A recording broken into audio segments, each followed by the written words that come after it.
그 다음에 역시 또 인공적인 신테릭한 풋옵션이 만들어지는데, 신테릭한 풋옵션이 어떻게 만들어진다 그랬죠? 조금 전에 풋콜 패러티, 풋콜 패러를 활용해서 풋옵션을 만들어낼 수가 있다고 그랬잖아요. 그죠? 풋옵션을 어떻게 만든다고요? 풋옵션은 콜옵션에다가 더하기 행사 가격의 현재 가치니까 요만큼에 해당하는 채권을 사는 거예요. 콜옵션 하나 사고 거기다가 채권을 더 사고 그 다음에 기초자산 S0에 해당하는 주식을 숏셀링 하는 겁니다. 공매하는 거예요. 그러면 풋옵션이 만들어지는 거예요. 그죠?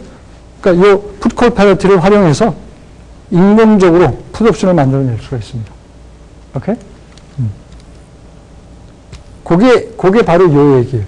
풋옵션 can be synthetically, 인공적으로 이 풋콜 패러티, 조금 전에 봤던 그 식으로부터 풋옵션에 대해서 풀어서 인공적으로 풋옵션을 만들 수가 있고, 그 다음에 인공적으로 풋옵션 만드는 방법이 또 하나가 있는데, 그게 이제 다이내믹 세팅에서 만드는 겁니다. 여러분들이 이제 그 다이내믹 해칭이라는 것을 몇 주 후에 이제 배울 예정이에요. 예, 그때 가서 이거는 자세히 설명이 될 텐데, 그 다이내믹 세팅에서는 인공적인 풋옵션이 기초자산 주식을 팔고 동시에 무현 채권을 사면서 풋옵션이 만들어질 수가 있습니다. 근데 이걸 지속적으로 컨티뉴어스하게 만들어야 돼요. 그게 사실은 보다 정확한 의미의 포트폴리오 보험입니다. 그러니까 신테릭하게 다이내믹 세팅에서 지속적으로 일정한 비율의 그 주식 또는 주식 포트폴리오를 팔고 채권을 사는 겁니다. 그게 이제 포트폴리오 보험인데, 이 포트폴리오 보험에 대해서는 우리가 몇 주 후에 자세히 배울 것이기 때문에 그런 것이 있다는 정도만 얘기하고 더 이상은 얘기를 안 하겠습니다. 그러면은 이번 주의 내용을 간단히 제가 정리를 하면, 제일 먼저 배웠던 게 옵션 전략에서 스프레드 전략이었어요. 스프레드 전략. 스프레드 전략은 기본적으로 콜이면 콜, 풋이면 풋을 정하고, 콜이면 콜에서 행사 가격을 달리해서 하나를 사고 하나는 팔고, 또는 만기까지 기간 중에 만기까지 기간이 짧은 거를 팔고 기간이 긴 거를 사고, 이런 식으로 하나는 사고 하나는 팔고, 또는 두 개 사고 두 개 팔고, 이런 식으로 버터플라이 스프레드나 콘도 같은 게 그런 얘기죠. 그런 대로 만드는 게 스프레드 전략이고, 스프레드 전략은 큰 장점이 상대적으로 큰 돈이 안 든다는 거예요. 심지어는 자기 돈 하나도 없이 스프레드 전략을 구사할 수가 있는 겁니다. 대신 큰 돈은 못 벌죠. 큰 돈은 못 벌지만 손실도 작아요. 그런 게 스프레드 전략이고, 그 다음에 이제 콤비네이션 전략으로 가가지고, 콤비네이션 전략에서는 여러분, 콤비네이션 전략에서는 스트랩, 스트랭글 이런 전략이 있었죠.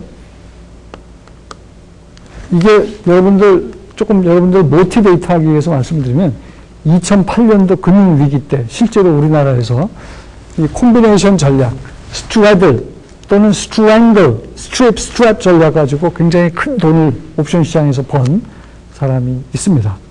소문에 의하면 굉장히 큰 돈을 벌었다고 그렇게 알려져 있어요. 어떨 때 이 콤비네이션 전략을 쓰는 겁니까? 시장이 굉장히 불확실성이 커서 갑자기 급등하거나 급락할 가능성이 높을 때, 그때 콜옵션, 풋옵션을 동시에 사갖고 있는 거죠. 조금 비싼 돈을 들여서 콜옵션, 풋옵션을 행사하고 똑같이 해서 사면 그건 스트레블 전략이고, 좀 싼 out of the money 콜옵션, 풋옵션을 같은 비율로 사가지고 있으면 그건 스트랭글 전략이라고 그랬어요. 그죠? 상대적으로 더 떨어질 확률이 높다 그러면 스트립 전략으로 풋옵션 비율을 높이는 거고, 올라갈 요동이 크게, 변동성이 크게 움직이는데 올라갈 쪽으로 더 변동성이 크게 움직인다 그러면 스트랩 전략을 쓰는 거라고 그랬죠. 이렇게 아직도 금융 위기의 여파가 가시지 않는 상황에서는 여러분들이 타이밍을 잘 잡아서 이 콤비네이션 전략을 쓰면 2008년도에 그 옵션 시장을 통해서 큰 돈을 번 사람처럼 여러분, 물론 세상에 공짜는 없어요. 그래서 그만큼의 비용이 들어갑니다. 그렇지만, 하여튼 위험을 안고선 그런 콤비네이션 전략을 잘 구사하면 굉장히 큰 돈을 벌 수 있는 전략이 바로 콤비네이션 전략이고, 세 번째 전략으로 기초자산과 옵션을 같이 가져가는 전략으로 우리가 카바드 콜과 프로텍티브 풋이 있다. 프로텍티브 풋이 있다. 그래서 카바드 콜은 네이키드 콜, 숏콜이 굉장히 위험하기 때문에 기초자산 주식도 같이 가지고 가는 전략이고, 네이키드 콜, 숏콜보다는 상대적으로 안전하다는 의미에서 카바드 콜이라는 이름이 붙었다. 그 다음에 프로텍티브 풋은 뭐라고 그랬어요? 보통 그 펀드 매니저들이 갖고 있는 스탁 포트폴리오 가치를 보존하기 위해서 이 스탁 포트폴리오와 유사하게 움직이는 그런 기초자산을 갖고 있는 인덱스 옵션, 주가지수 옵션 중에 풋 옵션을 동시에 갖고 있는 거다. 그러면은 결과적으로 그 스탁 포트폴리오의 가치가 보존이 된다고 그랬죠.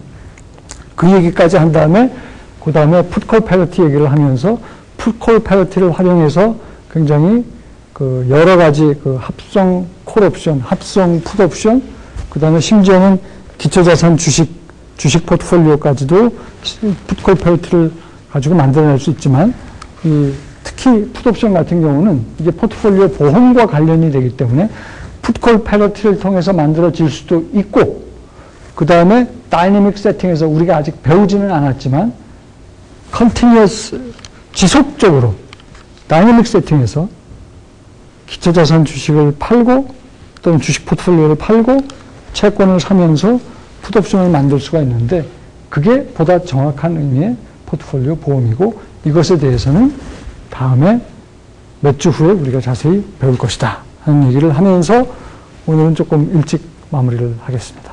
이번 주는